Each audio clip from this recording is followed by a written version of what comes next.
May I now request our chief guest, Mr. Bertaud, to please address the gathering.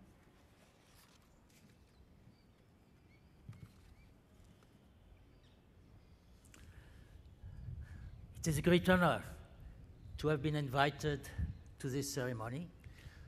It is also a great pleasure for me to come back to India periodically, and in particular to Ahmedabad. I think that Mr. Sarabhai has introduced extremely well the challenge which is facing you all when you are going to enter the profession now. You will be responsible for the final phase of urbanization that Mr. Sarabhai, I think, I will put into the historical context. It's a huge task. I hope that, I am certain that because of the education you get at CEPT, you will be able to fulfill this task. You have the skill to fulfill this task. The real question is, will your ideas be implemented? You know, the challenge of the planning profession, and also for architects, is to go from ideas to plan, and from plan to action on the ground. The final product of our work is not a plan, and here I'm speaking especially for urban planners. The end product is not a plan, is not a report. The end product is change on the ground. Too often, I found that urban planners are a little in despair. They produce plans, and they are frustrated because those plans are not implemented. And they don't feel any responsibility for the lack of implementation. They either accuse politicians of having no political will, or speculators of contradicting their plan. I think that they should take responsibility for what is happening. It is their responsibility not only to produce plans, but to convince other people that their ideas are sound. I don't believe that people are evil. I believe that a lot of people are ignorant, and this is why they take bad decisions. I will, if you allow me, I will even quote Napoleon on that. Napoleon knew a lot about conspiracy himself. One day said, when something goes wrong, it's 99% ignorance and incompetence and 1% conspiracy or malevolence. And so our job is not only to have good ideas and imagination. Our job is not to produce sound report. Our job is to convince people who are from a different profession, who have maybe a different language. If you work internationally, somebody who speaks different language, a different culture, your job is to convince them so that they will improve the way cities are developed. The challenge is huge because when I see you young people here, I see that when you retire, you see, you just graduate, I'm talking about retirement now. When you retire, urbanization in the world will have completed. You know, a major stage in the history of humanity will have been completed. But if we miss our goal, if we mess up this urbanization, and in a way Mr. Sarabhai hinted that this could happen in terms of environment, this will be a complete disaster for humanity. So your responsibility is enormous. And again, your responsibility is to getting change on the ground. I know the tendency of people who have a technical education to say, well, we have made calculation, we have made projection, and we know what we are doing, and we are trying to convince administrators or politicians who finally take the final decision, and where in fact they don't quite understand the fact. I think that we should be clear that the role of technician and the role of politician are very different, but both of them are indispensable. As technician, you cannot take decision for the entire people. You have the luck here in India to live in a democracy, which is not the case all over the world, and you should respect that. Political decisions are different from technical decisions. Why?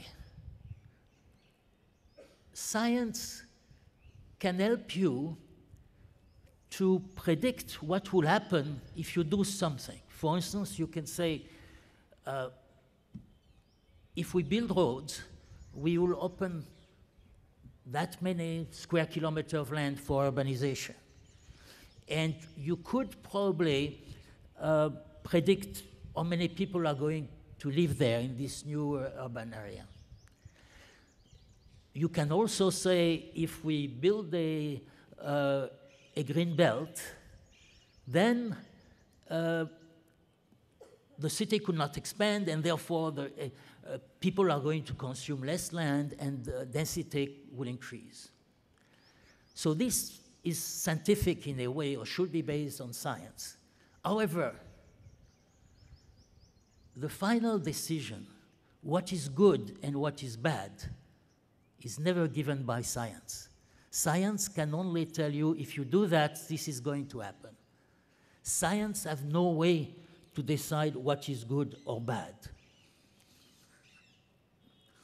I will take the example of the atomic bomb. The scientists who work on nuclear energy were extremely skilled, extremely knowledgeable. The decision to use nuclear energy for peace or for war is a political decision. No scientist could take this decision.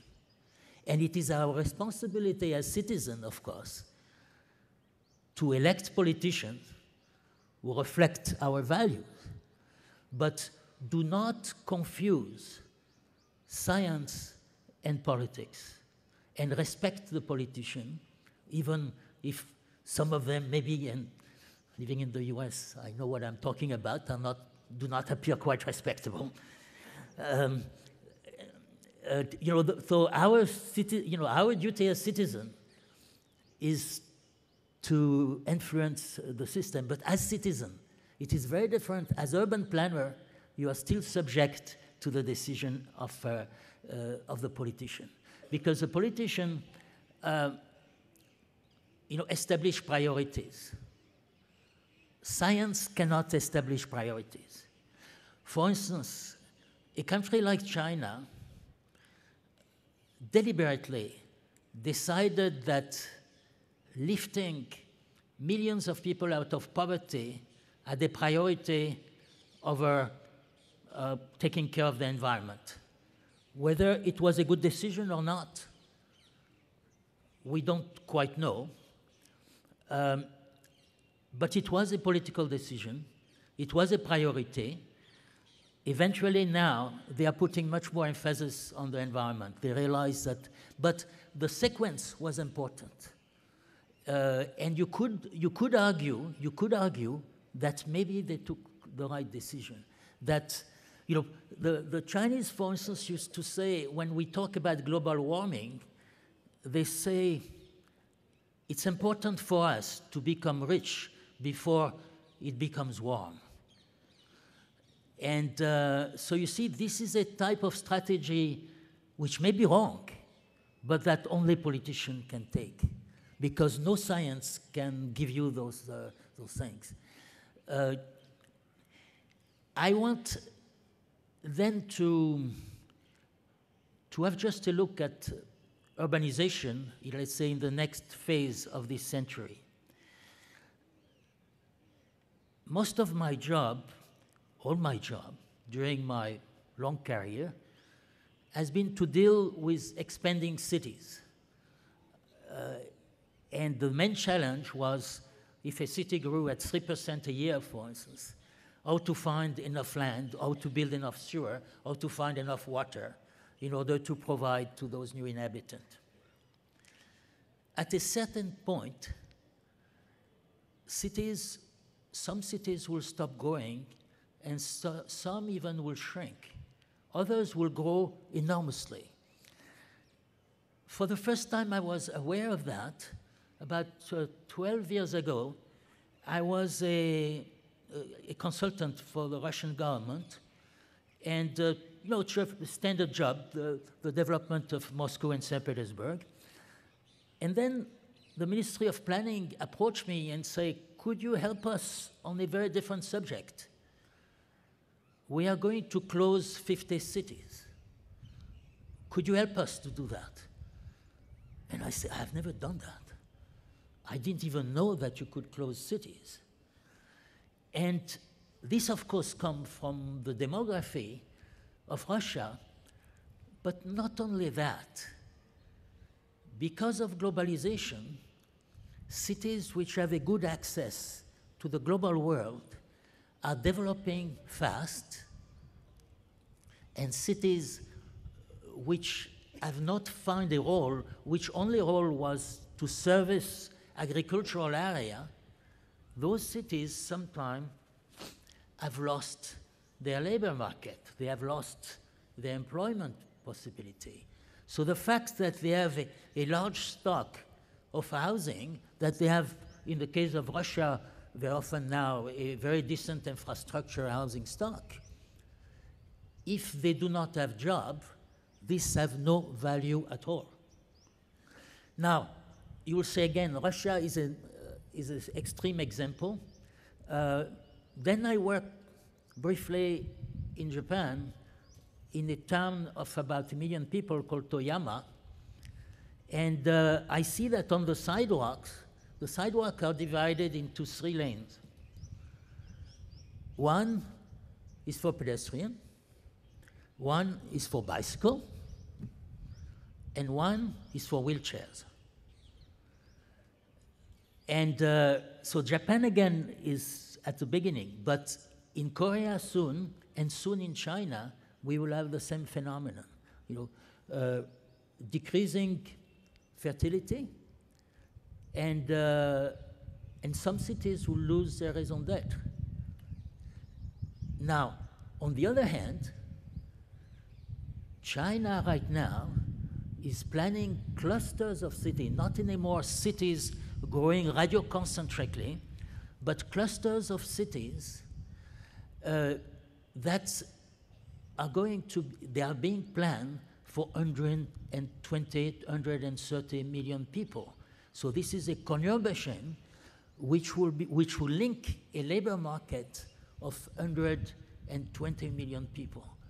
And we do not have, by the way, the means of transportation, of urban transport, which could cater to this type of urbanization. I have no idea how it could work. But I could see why it will happen. Again, what explained that is the labor market.